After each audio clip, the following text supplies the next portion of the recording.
Hello. In this video, I'm going to show you how you can enable mature content on Reddit. If this video helps, please like and subscribe to this channel.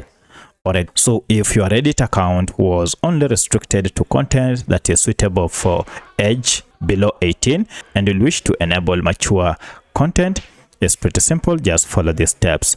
If this video helps, please like and subscribe. Now to do this, log into your current Reddit account and then head to this profile icon, and under it go down to settings. Now from settings, look for this option called preferences, and under preferences head down to content.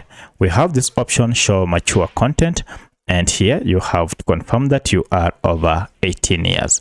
To enable this, just toggle on this and you're told to show your mature content, confirm you are over 18. So I'll confirm, and now that option has been enabled. So you can only enable this feature if you are above 18.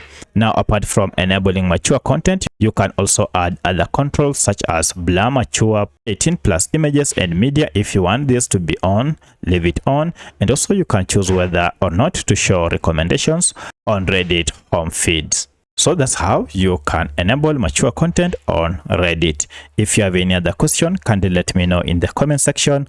Otherwise, thanks for watching and let's meet in the next video.